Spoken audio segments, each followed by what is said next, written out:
14 வயசுல எனக்கு பார்வை போனப்ப ரொம்ப பதட்டம், ரொம்ப தற்கொலை முயற்சி அந்த மாதிரிலாம் நிறைய ஈடுபட்டேன்.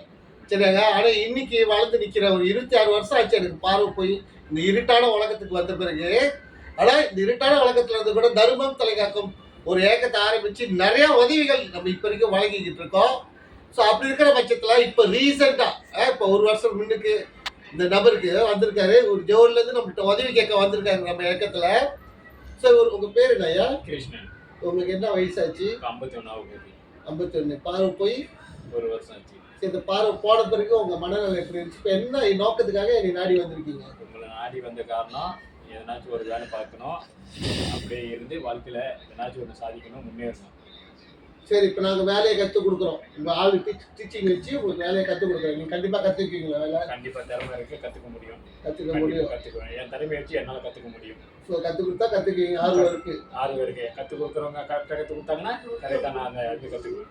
சரி, கற்றுக்கிறதுக்கு மாதம் 600 வழி கட்டணும். டீச்சருக்குள்ள காசு.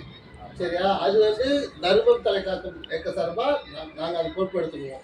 3 மாசத்துக்கு தான் நாங்கள் கற்றுக் கொடுப்போம். 3 மாசத்துக்கு தான் நாங்கள் கட்டுவோம் காசு. அதுக்குள்ள நீங்க கத்துக்கணும். முடியுமா?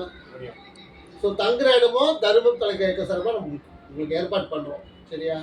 சாப்பாடு உங்களுக்கு நான் ஸ்பான்சர் பண்றேன். ஓகேயா? ஆனா நீங்க வேலை செய்யணும். சரி, உங்களுக்கு குடும்பம்லாம் இல்லையா? எனக்கு குடும்பம்லாம் இருக்காங்க. அப்பா அம்மா இல்லை. ஆனால் அண்ணன் தம்பி எல்லாம் கல்யாணம் பண்ணிட்டாங்க. எல்லாம் தனியாக போனாங்க. நானும் தனியாக பண்ணிட்டேன்.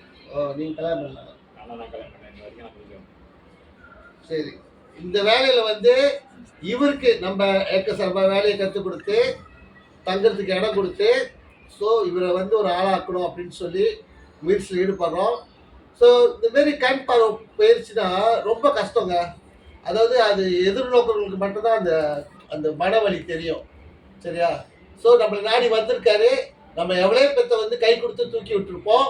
ஸோ இவருக்கும் நம்ம கை கொடுத்து நம்ம இயக்க சார்பாக கண்டிப்பாக தூக்கி விடுவோம்னு சொல்லி இவர் வேலையெல்லாம் கற்றுக்கிட்டு ஃபுல்லாக நம்மக்கிட்ட வேலை ஆரம்பிச்ச கையோட கண்டிப்பாக இவருக்கு ஒரு காணொலி பதிவு நம்ம பதிவு பண்ணுவோம்.